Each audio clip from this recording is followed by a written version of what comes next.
Boss హౌస్లో మాధురి గారు అయితే వెళ్ళిపోయిన తర్వాత బిగ్ బాస్ హౌస్లో యథావిధిగా జరిగేది నామినేషన్స్లో ట్విస్ట్ ఏంటంటే మామూలుగా లేదు. ఎవ్రీ సీజన్లో పెట్టే గేమ్స్ పరంగానే టెడ్డీ బేర్స్ గేమ్ ఏంటంటే ఎవరో ఒకరు టెడ్డీ బేర్ని తీసుకుని వెళ్తారు కదా, ఎండింగ్లో ఎవరైతే మిగిలిపోతారో వాళ్ళు ఇద్దరు కలిపి నామినేట్ చేయాలన్నమాట. ఒకళ్ళనొకళ్ళు ఆర్గ్యుమెంట్ చేసుకుంటా ఏంటి రీజన్స్ అని చెప్పి అలా ఒక్కొక్కరు ఒక్కో వేలో నామినేషన్స్ అయితే జరిగినాయి. నామినేషన్స్లో అయిపోయిన తర్వాత కావాలంటే మనం ఒక రకంగా గేమ్ వైజ్ చూస్తే నామినేషన్స్లో తనూజ చాలా స్లోగా ఆడిందని అనిపించింది. నాకైతే ఎందుకు అంటే తన టెడ్డీ బేర్ ఆల్రెడీ వేరే పర్సన్ తీసుకుని వెళ్ళిపోతారు. దీన్ని ఆటోమేటిక్గా అదర్ పర్సన్ ఒక టెడ్డీ బేర్ని తీసుకోవాలి, వేరే వాళ్ళది తీసుకుంటుంది. అలా టెడ్డీ బేర్ తీసుకునేటప్పుడు స్లో అయితే అయిపోయింది. తనుజ కొంచెం కావాలనే ఆడిందా అనిపించింది. ఇమాన్యుల్ని గట్టిగానే టార్గెట్ చేసినట్టుంది. తనకి ఒక గేమ్లో సపోర్ట్ ఇవ్వలేదు అని చెప్పి ఐ థింక్ అనిపిస్తుంది. బట్ ఎంత నిజమో ఎంత అబద్ధమో నెక్స్ట్ ఆప్షన్. ఇమాన్యుల్ అయితే ఫేక్ పర్సన్ అని చెప్పి తను ఒక మాట అయితే వదిలేసింది. బట్ ఫేకా లేకపోతే నార్మల్ అనేది నిన్నటి వరకు కలుసున్న వాళ్ళకే తెలియాలి.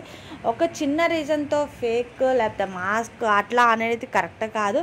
తనుజ కొంచెం ఓవర్ రియాక్ట్ అవుతుందేమో అనిపిస్తుంది. అంతేకాదు తను దివ్య కూడా దివ్య యాక్చువల్లీ భరణి గారి గేమ్ని అయితే సగం చెడగొట్టేస్తుందనే చెప్పాలి. భరణి గారి బాండింగ్స్ ఇవి గేమ్ అనేది చాలా స్టాప్ చేసేస్తున్నాయని చెప్పాలి. నాగ్ సార్తో కూడా అదే చెప్పారు.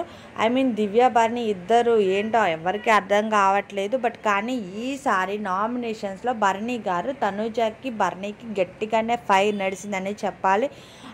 ఒకళ్ళనొకళ్ళు బ్లేమ్ చేసుకునే సిచ్యువేషన్కి వచ్చారు. నో బాండింగ్స్ అని తనైతే డైరెక్ట్ భరణి గారిని నామినేట్ చేస్తానని చెప్పింది తనుజ అయితే. ఇక్కడ వరకు నెక్స్ట్ పెడితే కెప్టెన్గా దివ్యకి ఒక పవర్ ఉంటుంది కదా. బిగ్ బాస్ ఒకటే చెప్పారు, కెప్టెన్గా మీరు ఈ వీక్ అయినందుకు మీకు ఒక పవర్ ఉంది, ఎవరినైనా డైరెక్ట్ నామినేట్ చేయొచ్చు అన్నప్పుడు దివ్య అయితే డైరెక్ట్గా తనుజని నామినేట్ చేస్తున్నానంది. దాని గురించి ఆర్గ్యూ జరిగింది. తనుజని నామినేట్ చేసిన తర్వాత తనుజ అయితే ఎందుకు నామినేట్ చేసినావు అనే రీజన్ అడిగితే తన రీజన్స్ తను చెప్పింది. బట్ కానీ నేను భరణి గారిని నామినేషన్స్లో పెట్టానని చెప్పి నువ్వు నన్ను డైరెక్ట్ నామినేట్ చేసావని చెప్పాంది.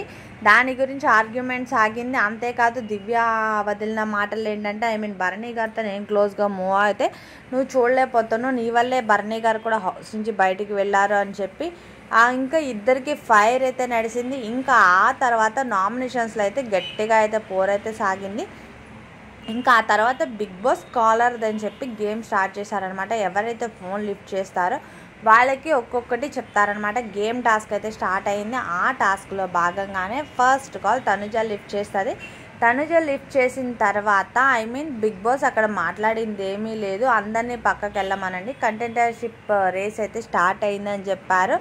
బట్ కానీ అక్కడ దాని గురించి రీతుకి తనుజకి కూడా చిన్న ఫైర్ స్టార్ట్ అయిందని చెప్పాలి.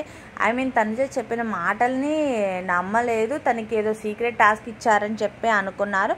దాని గురించి ఓవర్ డిస్కషన్ అయితే అయ్యింది బిగ్ బాస్ హౌస్లో. ఇంకా బిగ్ బాస్ హౌస్లో చిన్నపాటి కోపాలు, చిన్నపాటి గొడవలు అనేది కామన్. ఇలాంటి మరిన్ని ట్విస్టింగ్ అప్డేట్స్ కోసం అయితే నా ఛానల్ని సబ్స్క్రైబ్ చేసుకోండి, నోటిఫికేషన్ని ఆన్ చేసుకోండి, అలాగే వీడియో లైక్ చేయడం అసలు మర్చిపోకండి. అంతేకాదు ఈ బిగ్ బాస్ హౌస్లో ఈసారి నామినేషన్స్లో ఉన్న వాళ్ళు ఎవరు బయటికి వెళ్తారనుకుంటున్నారు? అంతేకాదు ఎవరైనా రీఎంట్రీ ఇస్తారా? భరణి గారు ఈసారి ఉంటారా, వెళ్తారా? నామినేషన్స్లో అయితే ఉన్నారు గట్టిగానే. ఈసారి ఏమవుతుందో చూడాలి బిగ్ బాస్ హౌస్లో. కానీ బిగ్ బాస్ హౌస్లో డే గడిచే కొద్ది అయితే కొంచెం స్ట్రాంగ్ అవుతుంది. కళ్యాణ్ అయితే నామినేషన్ ఏంటో చెప్తాడు ఒక్కో టైము. బట్ కానీ తను వే ఆఫ్ థింకింగ్ ఏంటో అర్థం కాదు. తనుజ ఎటు పడితే అటు ఫ్లిప్ అవుతుందని అయితే ఒక క్లారిటీ వచ్చింది. ఇమాన్యుల్ మీద విసిరిన మాటలు కరెక్టే అంటారా మీకైతే? ఇంకా బిగ్ బాస్ కంటెండర్షిప్ టాస్క్ అయితే స్టార్ట్ అయింది కదా. ఆ టాస్క్లో భాగంగా ఒక్కొక్కరికి ఒక్కొక్కటి చెప్తారు. ఆ టాస్క్లో ఎవరైతే వాళ్ళు చెప్పింది నమ్ముతారో వాళ్ళు రేస్లో పాల్గొంటారు. మ్యాక్స్ నమ్మరు, ఎందుకంటే ఏదో టాస్క్ ఇస్తున్నారో అనే కన్ఫ్యూజన్లోనే ఉంటారు కదా. ఇంకా నామినేషన్స్ అయితే అయిపోయినాయి కదా. నామినేషన్స్లో మీరైతే ఎవరికి సపోర్ట్ ఇవ్వాలనుకుంటున్నారో నాకు కమెంట్ చేయండి. అంతేకాదు దివ్య మాట్లాడే వే ఆఫ్ థింకింగ్ కరెక్టా అంటారా? తనుజ కొంచెం ఓవర్ ఫీల్ అవుతుంది. ఫీల్ అవుతుంది అంటారా? అంతేకాదు ఎనీవే ఈసారి అయితే కంటెండర్షిప్ రేస్లో ఎవరు విన్ అవుతారో, కెప్టెన్ ఎవరు అవుతారో కూడా వెయిట్ చేయాలి, చూడాలి ఈసారి ఏమవుతుందో. అంతేకాదు తనుజ రాముతో ఒకటి అంటది మనిద్దరం కలిసి నామినేట్ చేద్దామని. ఇంకా అలా డిస్కషన్ అయితే లాగ్ అయిపోయింది. ఇప్పటివరకు క్లియర్ అయింది. ఇప్పటి నుంచి కంటెండర్షిప్ రేస్ అయితే స్టార్ట్ అవుతుంది. ఇలాంటి అప్డేట్స్ కోసం, మరిన్ని అప్డేట్స్ కోసం, లైవ్ అప్డేట్స్ కోసం అయితే నా ఛానల్ని సబ్స్క్రైబ్ చేసుకొని నోటిఫికేషన్ని కూడా ఆన్ చేసుకొని మీరైతే ఎవరికి సపోర్ట్ ఇవ్వాలనుకుంటున్నారో కూడా కామెంట్ చేయండి. Thank you for watching.